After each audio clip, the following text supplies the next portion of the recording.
Hi, my name is Angel. Let's study muscles of the upper limb together. So upper limb consists of several muscle groups that enable movement and function. So we have muscles of shoulder, we have rotator cuff muscles, we have muscles of the arm, we have muscles of the forearm. Two of them are flexor muscles and extensor muscle. We also have intrinsic muscles of the hand, and they are thenar muscles or hypothenar muscles, okay? All right. So let's try to understand a few basic terms. Shoulder area, this area is a shoulder area, right? Now from the whole humerus area until the elbow joint, now that's called as an arm, right? From the elbow joint until the carpals right here is called as forearm, yeah? And this area from the carpals to the tips of the phalanges is called as hands. So here this is called a shoulder girdle, yeah, or pectoral girdle. And the best way to understand muscles is to understand the landmarks. And how do you understand the landmarks? You understand landmarks by understanding where the bones are, right? So let's study a little bit of bones. I'll be making another video and talk about bones again. That's going to be a little in-depth, but this particular is only to understand where the muscles are located, yeah? So this here is the coracoid process. This here is the acromial end of clavicle. This is clavicle, right? This is the acromion of scapula here, right? This is a flat bone. Scapula is a flat bone, right? Lesser tubercle, this is the greater tubercle of humerus. This is intertubercle sulcus, as you can see, there's sulcus, right? Now, these here are surgical necks, yeah? This is the body of scapula. This is deltoid tuberosity. Here's where a deltoid muscle is. Right here is the deltoid tuberosity. This here is the shaft of humerus, yeah? This is humerus, this is a long bone for the arm. This is lateral supra epicondylar ridge. This is radial fossa, right? So this is the radius and this is the radial fossa. This is lateral epicondyl right here. This is capitulum. This is head of the radius. This is the neck of the radius, right? We also had neck in the humerus, yeah? So this is the anterior oblique line, as you can see here. This is the shaft of radius. We had shaft of humerus too, right? This is radius, yeah? Radius is lateral, ulna is medial. Remember that. Remember the word mu. That's how I remember it. Yeah, this is the styloid process, right? This is the proximal phalanx and this is the distal phalanx, yeah? This is the anterior view. So this is anterior, this is posterior. This is the distal, third, middle, proximal phalanges. These are metacarpal right here. These are metacarpal. These are carpal bones, right? This area is a carpal bone. This again is the styloid process of ulna. This is the styloid process of radius. This is the head of ulna articulating with ulnar notch of the radius. Now this is the head of ulna, which is articulating with the radius, yeah? Again, shaft of ulna, this is the whole thing is ulna. This here is the tuberosity of ulna. Like we had tuberosity of radius, we also had deltoid tuberosity here, yeah? This is a coronoid process. This is trochlea. This here is medial epicondyle, right? This is coronoid fossa. This is medial supracondylar ridge. This was on radius, right? This was on the humerus, but this was on the lateral side, yeah? This is a very standardized anatomical position, yeah? This is lateral border of scapula, right? Lateral border. This is the medial border of scapula, right? Now that is superior angle of scapula. Now here, that's scapular border. This is a supraspinatus fossa, right? This is the head of scapula. All right. Now this is infraspinatus fossa, right? The reason why it's fossa is because that's where the infraspinatus, and supraspinatus right here are going to be. All right. We'll learn about it. Yeah. This is the lateral border again. It's a medial border. Yeah, this is the spine of scapula. This is acromioclavicular joint. Yeah. a joint where you have acromion, right? We learn what acromion is, right? This is acromion of scapula, right? And this is clavicle. Acromioclavicle joint, yeah? This is acromial angle, that's greater tubercle, that's the head of humerus. This is the surgical neck of the humerus, right? Anatomical neck of the humerus is right here, while the surgical neck is right here. This is again deltoid tuberosity. That is again a radial groove, yeah? It's a shaft of humerus, same. These are all the same. It's posterior oblique line. Now this is the dorsal tubercle of radius, as you can see. This stylar process again. The rest is pretty much the same. Now I want you to read this again so you'll understand where the muscles are situated at, okay? Because we'll be learning about insertions, origins, etc., etc., okay? Let's start. The actions are also very important. Now this is extension, right? And this is flexion. When you're flexing your muscles of your arm, this is flexion. This is extension. You're extending your arm, right? This is abduction, taking it away from your body is abduction. Whereas adduction is getting close to your body, you know. Now this here is extension of your wrist going up. Whereas if it's going down, it's flexion, right? And you know, for the hands, abduction is, you know, spreading all the fingers, whereas adduction is bringing them together in the axis. This is circumduction, you're going circular, yeah? So again, you talk about fingers. Now flexion would be going down, extension would be going up, and hyperextension would be going really up, right? As you can see here.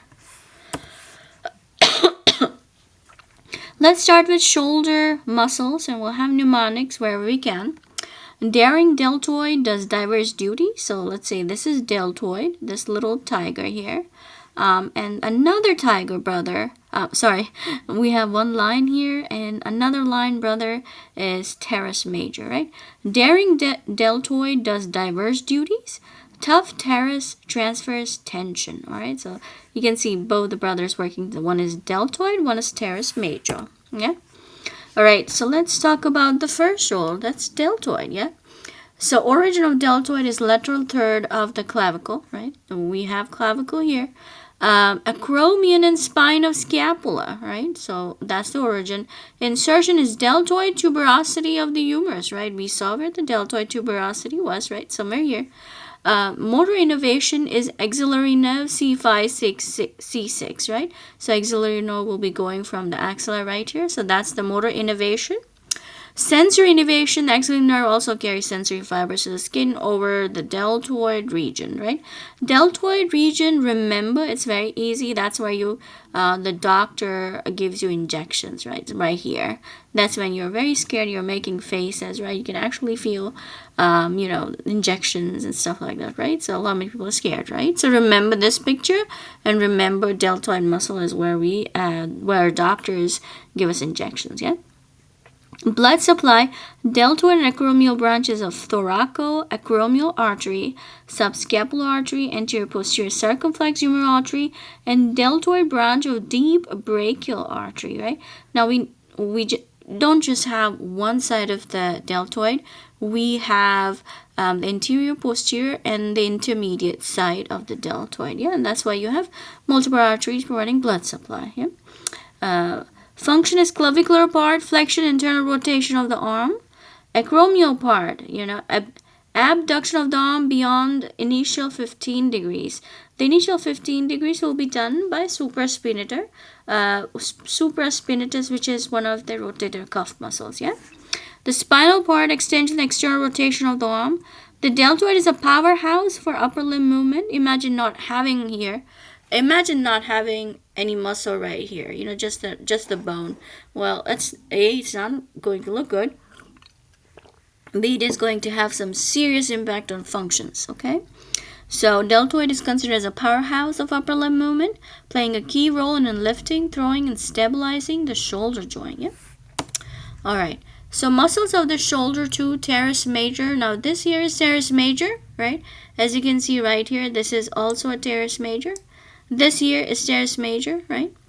So origin of teres major is inferior angle of the lower part of the lateral border of the scapula.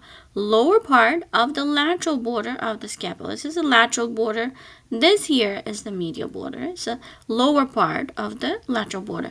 Now, insertion is medial lip of intertubercle sulcus of the humerus. This is the humerus medial lip, okay? Lower subscapular nerve, C5, C7, motor innervation.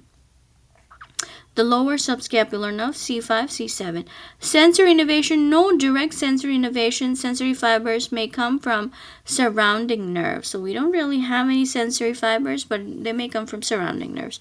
Blood supply, thoracodorsal branch of subscapular artery and posterior circumflex humeral artery.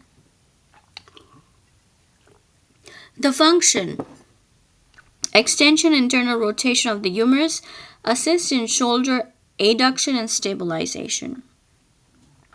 The teres major is often called the lat's little helper because it works similar to latissimus dorsi, assisting in powerful movements like pulling and lifting, right? We'll learn about latissimus dorsi. Humeral head and articular capsule right here. Right, so as you can see, this is where it's connected. Medial lip of humerus, yeah? Intertubercle sulcus of humerus.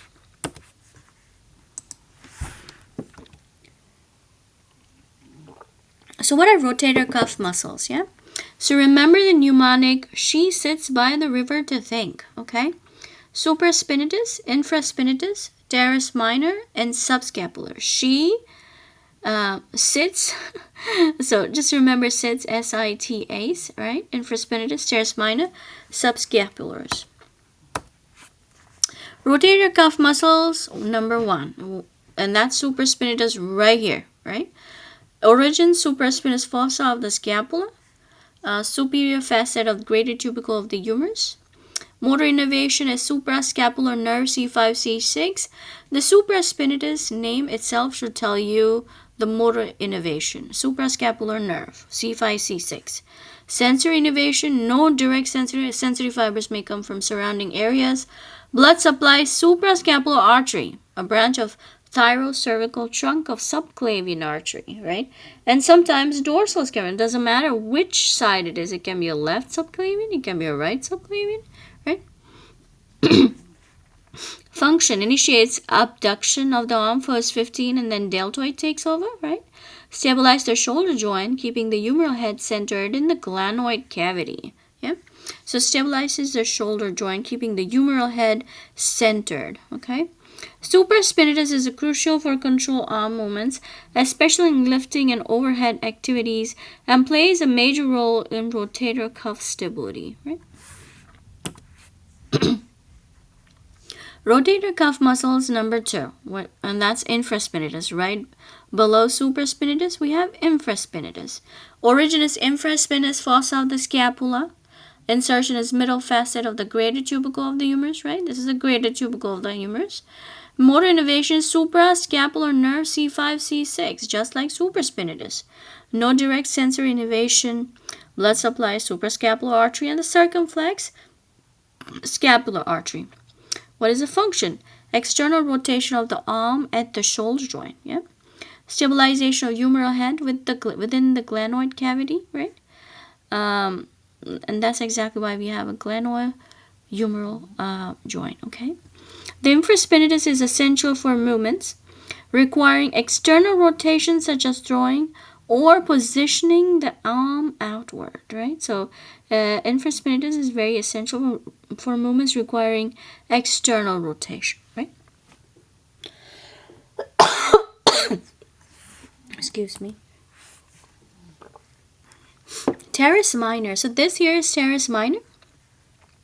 As you can see right here, teres minor.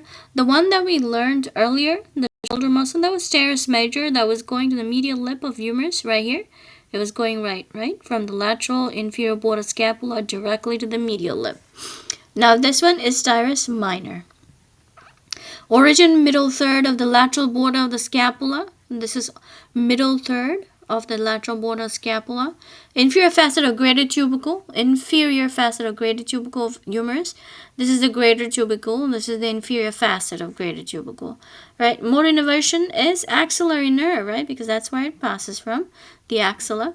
no direct sensory innervation. Blood supply suprascapular artery, external rotation of arm at the shoulder, weak adduction, right? The strongest adduction would be the deltoid or the supraspinatus. Here it shows weak adduction, right? Now, stabilization of the humeral head within the glenoid cavity. Yeah, certain muscles are important for movement. Certain muscles are important for stabilizing it. Yeah? The muscle works alongside with infraspinatus to provide external rotation, shoulder stability, playing a key role in movements like throwing and controlling arm position.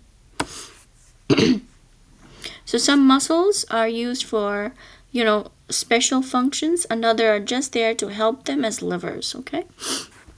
Okay, rotator cuff muscles, number 4, at subscapularis. Now, medial 2/3 of subscapular fossa, anterior surface of the scapula.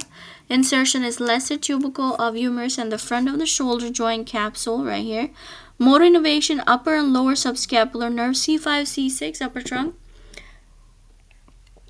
Originating from the posterior cord of the brachial plexus. So this is the posterior, yeah. Sensory innervation, no direct sensory innervation. Blood supply, subscapular artery, a branch of axillary artery, suprascapular artery, and axillary artery itself, right? Function is internal rotation of the humerus. Shoulder adduction, extension, insertor position. Stabilization of humeral head within the glenoid cavity, right? Muscle is essential for control, internal rotation of the shoulder, playing a key role in movements like throwing, lift. And as you can see, this particular muscle is taking over, a very large area for a flat bone, right? So this is a very important stabilizing muscle. Muscles of the arm, okay? So the mnemonic would be big, tough biceps, right? So biceps brachii, triceps brachii, and brachialis. You can remember the Popeye the Sailor Man for this, okay? Now, muscles of the arm, biceps brachii. There are two. One's a short head, one's a long head, as you can see here. And this is the long head, and this is the short head, okay? Short head, apex of the coracoid process of the scapula, as you can see, apex of the coracoid process of the scapula. Long head is supraglenoid tubercle of the scapula right here, supraglenoid, right? Insertion is radial tuberosity of the radius, okay? So insertion is radial tuberosity of the radius. Okay, and bicipital aponeurosis into the deep fascia of the forearm. Motor innervation is musculocutaneous nerve C5, C6. Sensory, there is no direct sensory innervation. Blood supply, branches of the brachial artery, right? So branches of the brachial artery. Flexion of the forearm and the elbow. Supination of the forearm, right? It's like when pronation is when you're picking up something. Supination is when you're asking for something, right? Can I have some sugar, like that, right? A weak flexion of the arm at the shoulder. The muscle plays a crucial role in everyday and athletic movements like lifting, carrying, and pulling. So this is long head, this is short head. As you can see here, this is long head and this is short head. Now, biceps brachii is V-shaped, inverted V-shaped, okay? Right here. Long head, short head. And the insertion is radial tuberosity, right? You can see that, right?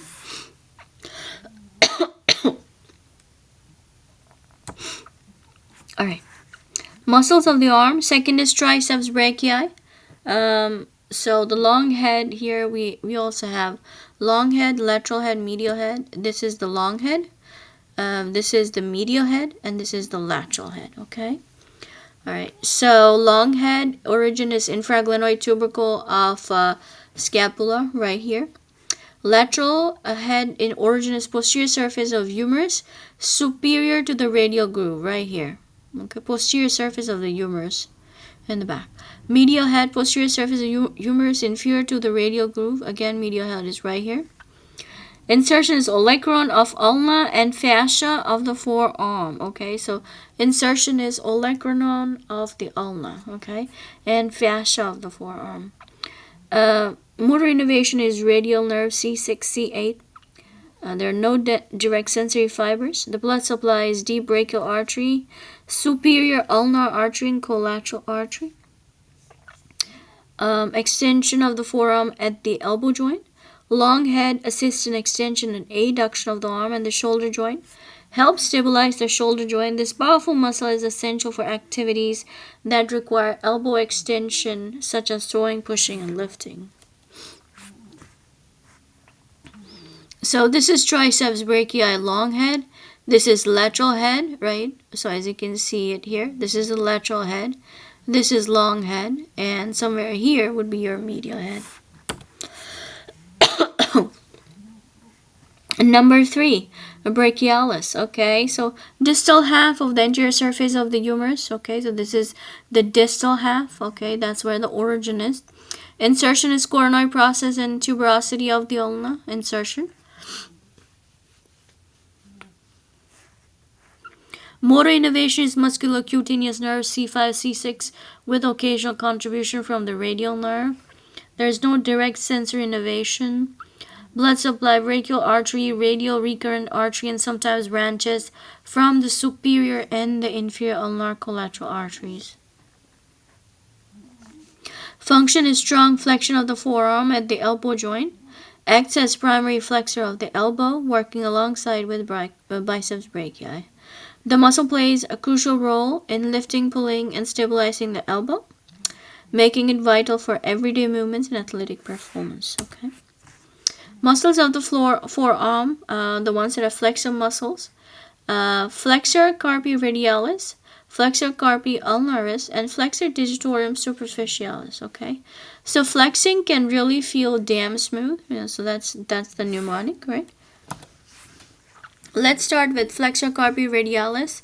The original is medial epicondyle of the humerus. That's where the origin is. Insertion is based on the second and third metacarpal bones, right?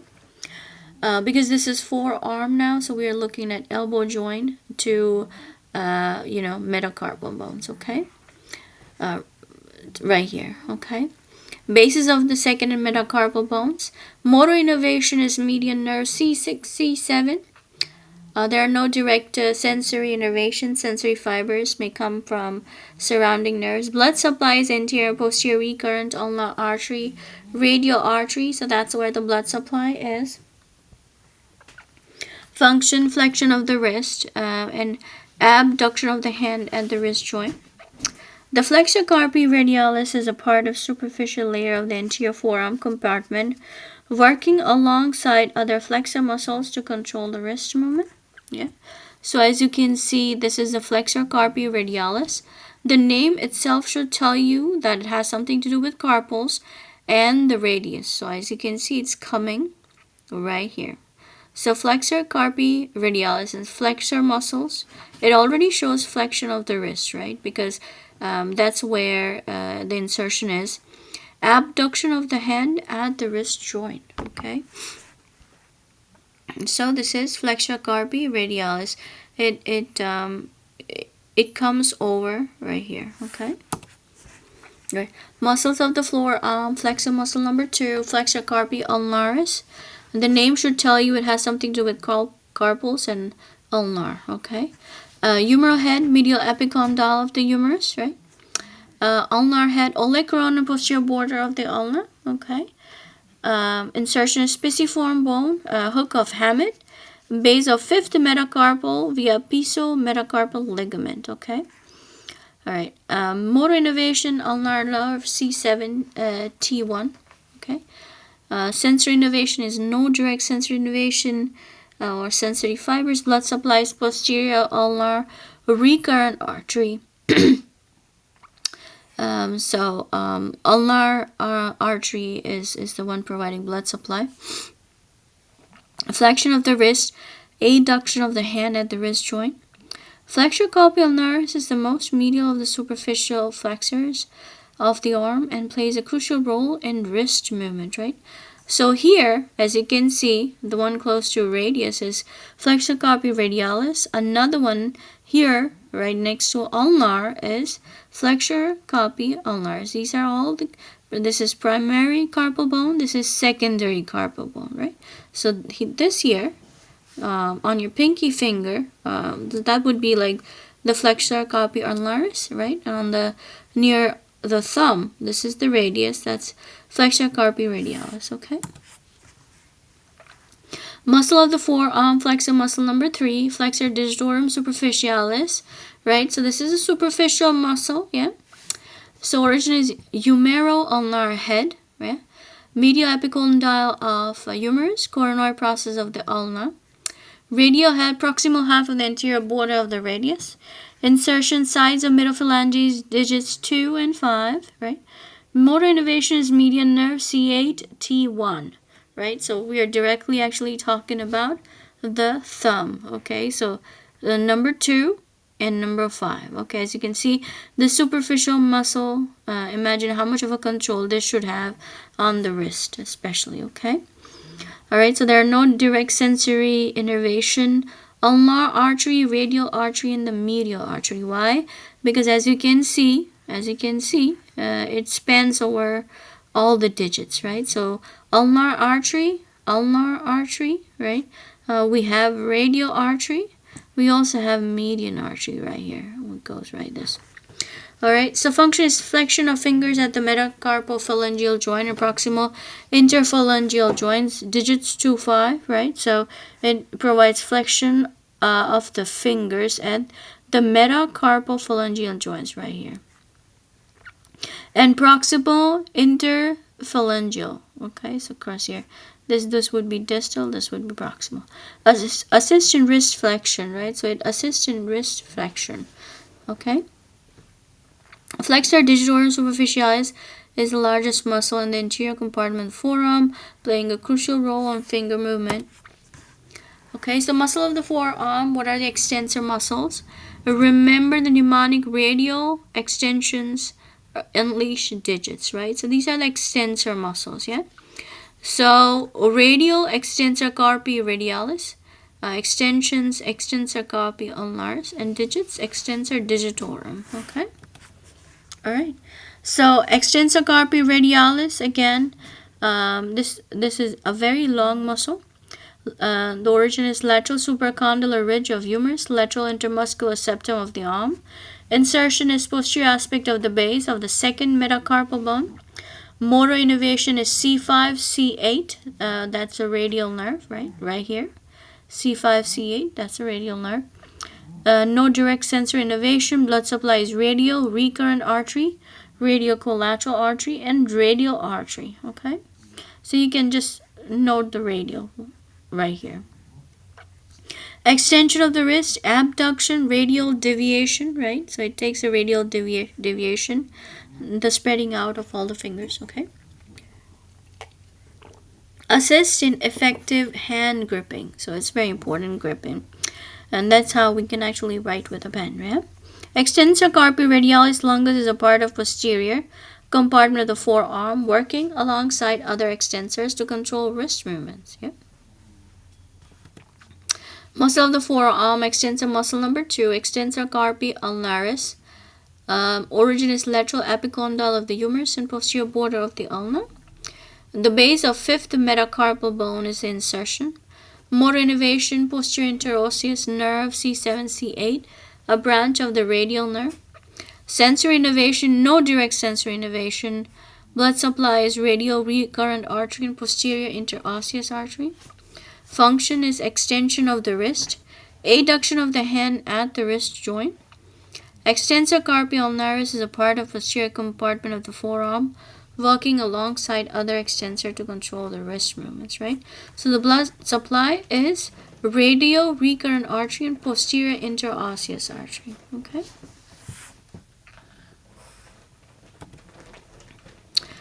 Muscles of the forearm, extensor muscle, extensor digitorum, right?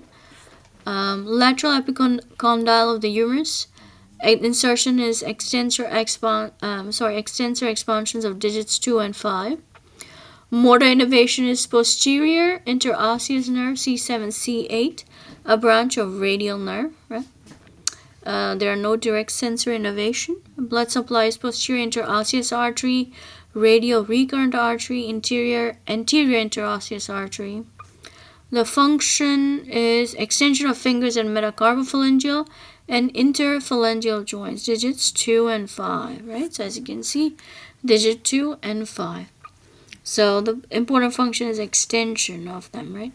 Assist in wrist extension, right? So upward movement is extension, downward movement is flexion, right?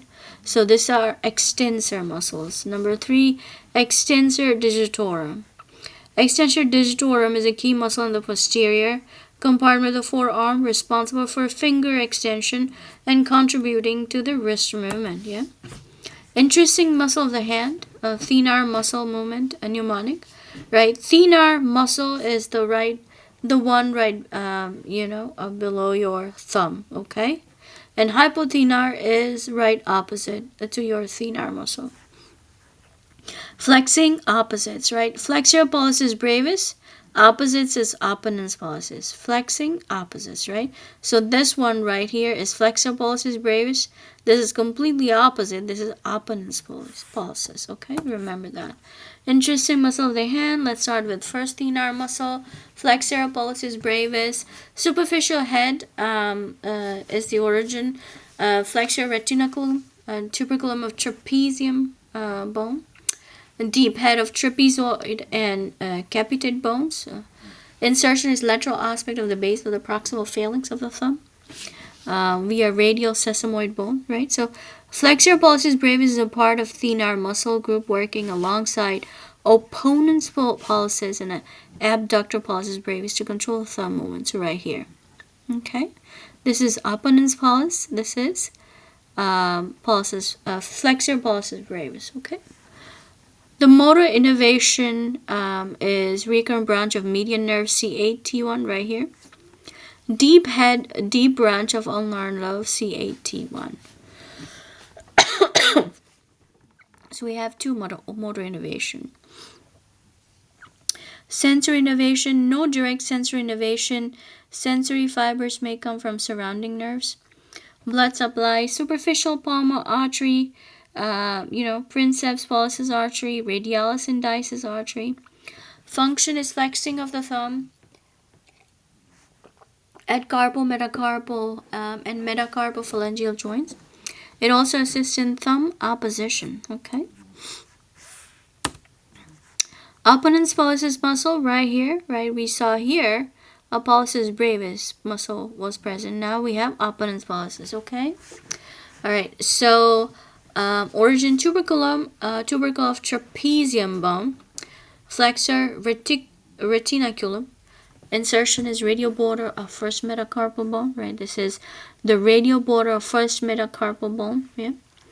Motor innervation, recurrent branch of median nerve, okay? So the recurrent branch of median nerve right here. C8T1. Sensory, there is no direct sensory. Blood supply, superficial palmar branch of radial artery. Superficial polaris should go right here, okay? This is where the deep is. This is superficial branch of radial artery. Function, thumb opposition at the first carpal metacarpal joint, allowing the thumb to touch other fingertips. Assist in precise gripping and fine motor control, right? Opponens pollicis is a part of thenar muscle group working alongside the abductor pollicis brevis and flexor pollicis brevis, right, to control thumb movement, okay? Interesting muscle of the hand, hypothenar muscle. A fine grip improves life. Remember the Mickey with the pencil. Abductor digiti minimi. Flexor digiti minimi. Interossi and lumbricals. Okay. Before we do that, let's just go ahead and study bone positions. I'll talk about hand bones pretty soon in coming videos. Right now we're just doing a little bit of knowledge check. Okay, so these are carpals. Trapezium, this one here is trapezoid, right? This is the thumb. Trapezium, trapezoid, right? This is scaphoid right here, right? Where you have your snuff box. We'll talk about it. All right, so this is hamate. This little round thing is pisiform, yeah? This is Triceps right here, this little one, this is lunate. This here is ulna, that's radius. Okay. These are all carpals. Here, 1, 2, 3, 4, that's the whole area is metacarpal. Okay. These are phalanges. Right here is the proximal. This is distal. Away from the body is distal. Okay. This first finger is index. This middle, ring finger, little finger, right? Now this is the head, the shaft, and the base. This here is phalanges, distal, middle, and proximal phalange. Okay. Now again, these are the carpals. This here is trapezium. This number here is trapezoid, and this is scaphoid. Okay.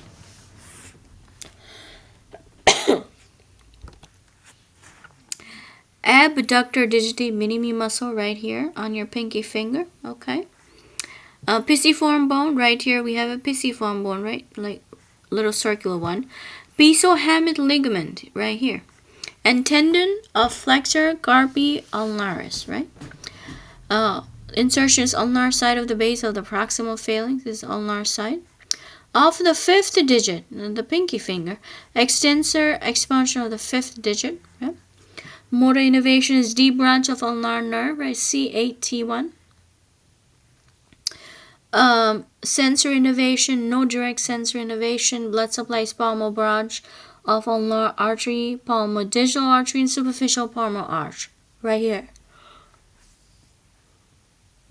The function would be abduction of the fifth finger at the metacarpophalangeal joint, flexion of the proximal phalanx of the fifth finger, extension of the interphalangeal joints. The abductor digiti minimi is a part of hypothenar muscle group, working alongside of the flexor digiti minimi brevis, right? Opponens digiti minimi to control movement of little finger. Okay, so this is abductor digiti minimi. Intrinsic muscle of the hand, hypothenar muscle, flexor digiti minimi. Origin is the hook of the hamate, right? So hook of the hamate right here, and the fifth digit. Okay, so that's where the insertion is. Motor innervation, ulnar nerve. So as you can see right here, this is the hamate, close to our pinky finger. Flexor digiti minimi brevis. This is the proximal phalanx. Okay. Motor innervation is ulnar nerve, a deep branch, right? Ulnar, that's where the ulnar nerve is. Sensory, while the muscle itself doesn't provide direct sensory, ulnar nerve is responsible for sensory. Okay, blood supply, ulnar artery. Function is flexion of little finger at metacarpal MCP joint, assisting in grasping movement and fine motor control, right? So this muscle is a part of hypothenar group, right? Here we have thenar. Here we have hypothenar, right? So that's where the ulnar nerve would provide the blood supply. The deep branch of ulnar artery, yeah? Sorry, not ulnar artery will provide blood supply. Support the function dexterity of the little finger, right? Dexterity of little finger. Intrinsic muscle of the hand, hypothenar muscle number 3. So that is interossi. These are grip palmar, right, on the palm side. As you can see, these greens, these are all interossi. Why? Because they're internal they're on the inside of the fingers, okay? Origin is metacarpal bone, 2nd, 4th, and 5th, right? So 2nd, 4th, and 5th, you can see that. Insertion is extensor, expansions, and base of proximal phalanges of the same digits, yeah? Proximal phalanges of the same digits right here. As you can see right here. Motor innervation, deep branch of ulnar nerve. Sensory, there is no direct, but ulnar nerve may provide sensory inputs, right? Blood supply, palmar, metacarpal arteries, branches of deep palmar arch, right? So blood supply is palmar, metacarpal artery. Function is adduction of fingers towards the middle finger, assisting in grip and fine motor control. These muscles are crucial for precise hand function, allowing control of finger movement for gripping, writing, and manipulating objects, right? Right, okay, so interossi dorsal grip muscles. So we not only have palmar side, we also have dorsal side. The adjacent side of two carpal bones, right? They're adjacent to metacarpal bones, yeah, right here, metacarpal bones on the dorsal side. Extensor expansions and bases of proximal phalanges of digits 2 and 4.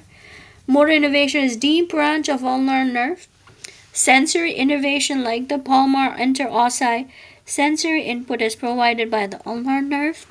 Blood supply is dorsal metacarpal arteries, branches of dorsal carpal arch. Function is abduction of fingers away from the middle finger, assisting in complex hand movements. These muscles are crucial for precise hand function, allowing control finger movement for gripping, writing, and manipulating objects. Tendons, also this is hypothenar muscle number 4. These are lumbricals, right? Tendons of flexor digitorum profundus, origin. Insertion is extensor expansion of digits 2 and 5, right? So these are number 2 and 5, right? So these are all the lumbricals, 1 and 2. Lateral to lumbrical, first and second is median nerve, okay? And medial to lumbricals, third and fourth is ulnar nerve D branch, right? So medial to lumbricals is ulnar nerve, right? So median would be on the thumb, and the remaining 2 would be third and fourth ulnar nerve D branch. Sensory innervation, while the lumbricals themselves don't provide sensory function, medial and ulnar nerves carry sensory input to different regions of the hand. Superficial and deep palmar arteries with contribution from radial and ulnar arteries are blood supply providers, right? Superficial, right here. Superficial would be right here, and deep would be right here on the inside. Alright, flexion and metacarpal MCP joints, extension at IP joints, digits 2 and 5, right? These muscles are essential for coordinating finger movements, allowing tasks like holding a pencil, typing, and gripping objects with precision, right? So as you can see the difference between interossi and lumbricals, right? So these are lumbricals right here, right?